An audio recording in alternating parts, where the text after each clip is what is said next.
Tomatoes are the showstoppers of the summer veggie patch. Ripe, tasty and bursting with flavour. Tomatoes like a warm, cosy bed to grow in.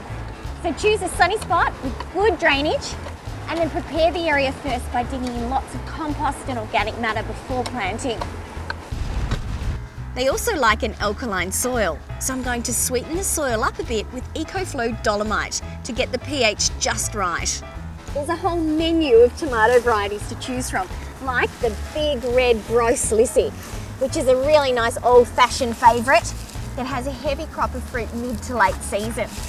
Then there's others like the low-acid yellow tomato, which bring a lovely splash of sunshine to both the garden and the plate. Tomato berry is another top choice, with trusses of sweet, heart-shaped fruit that you can shove into your mouth. You'll also adore the heirloom favourite Tommy Toe, with cherry red fruit that packs a real flavour punch, or Black Russian with rich, meaty, charcoal-coloured flesh. If it's memorable old-fashioned flavour that you're after, then you'll love this variety. It's a new one called Genuine. It's basically a cross between two heirloom favourites, and the result is a big pinkish tomato with fabulous flavour, less fruit blemishes, superb disease resistance and high yields. Give the young seedlings a good dose of sea salt at planting time to really get those roots off and racing. And remember to apply it regularly throughout the growing season because it'll actually help to promote sweeter fruit. Then, when the plants are off and going, start applying power feed for tomatoes and veggies every fortnight. It's the recipe for a super yield of tasty tomatoes this summer. What better way to say I love you, thank you, or I'm sorry than with a bouquet of flowers. Even better if you've put it together yourself. I'm going to show you how to make a herb and floral posy, and there's absolutely no floristry skills required. And you can use whatever materials you've got on hand. Don't be afraid to ask your neighbour for something from their garden if you want to add it to your bouquet. And you can even use this technique to jazz up a plain bunch of flowers. These little bouquets were sometimes called tussie mussies, and they've been around for centuries. They were commonplace in pre-revolutionary France, and the Victorian era loved them. But it wasn't just their beauty and sweet smells that made these posies popular. You see, each flower, herb and tree had a symbolic meaning. In fact, whole dictionaries were written on the language of flowers to help the receiver decipher the message of their bouquet. As you can see, there really isn't much of a science of putting it together. I'm just making sure that it looks good from all angles. I've used sage for good health, parsley for festivity, calendula for beauty and warmth, and I've even thrown in some jonquils for desire. Tie it all together with string or ribbon like this and keep the cut tips in water or moist until you gift it on. And if you poke around op shops, you might even find some sweet little vases like these that you can give away with your posy. If you're looking for some vertical colour, then these carnival wall baskets are the perfect place to start, and they come in sweet, soft shades. The key to planting up ultra feminine baskets like this is to choose plants that channel the same mood or colour. So use the baskets as your inspiration and then put them in a nice sunny spot so you get flowers galore. Make the pale blue planter really shine with this cheery combination. Pop in a mix of Liberty Snapdragons, which come in all of the dazzling shades.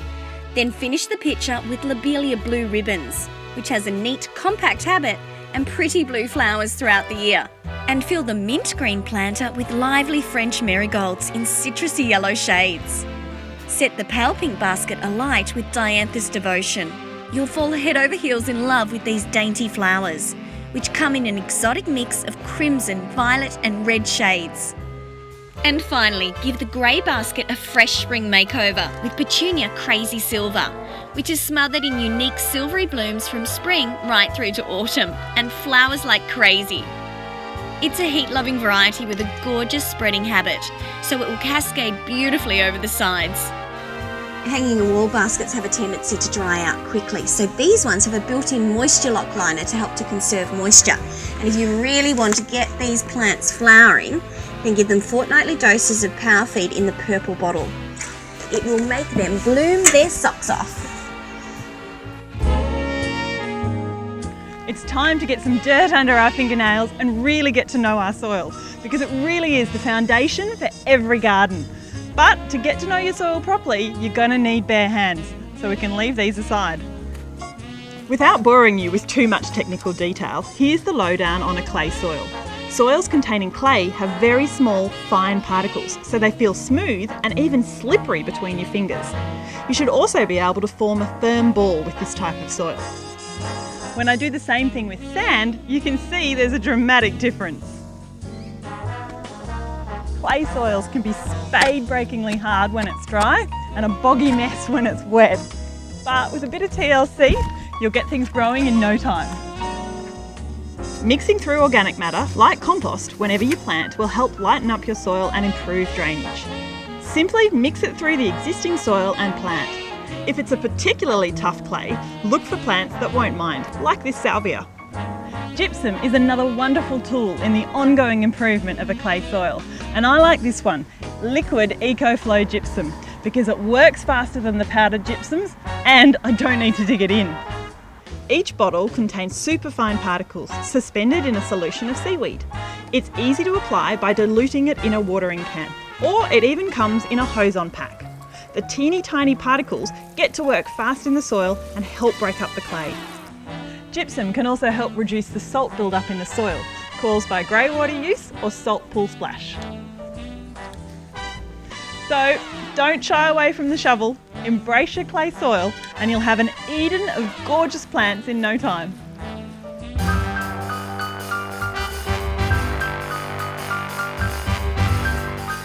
Looking for a healthy treat that your whole family will love? Well, my beetroot and chocolate muffins are a little twist on a classic red velvet cake, but using garden fresh ingredients. So I have 1 cup of grated fresh beetroot, 1.5 cups of wholemeal spelt flour, 1/3 of a cup of raw cacao powder, a teaspoon of baking powder, and a pinch of salt. So I'm using 3 eggs, some maple syrup, vanilla extract.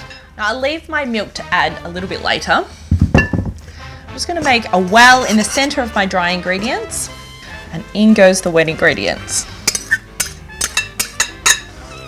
And lastly, add a little almond milk if you want to keep it dairy free.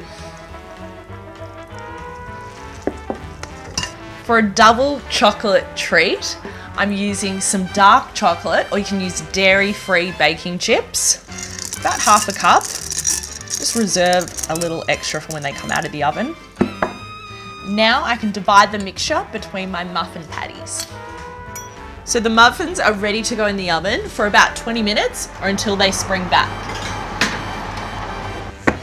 These muffins look divine. Such a gorgeous colour and they smell wonderful.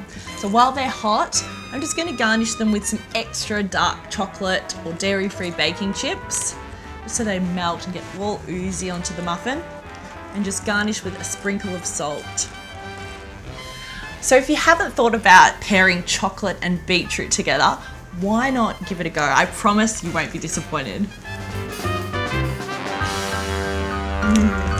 Delicious.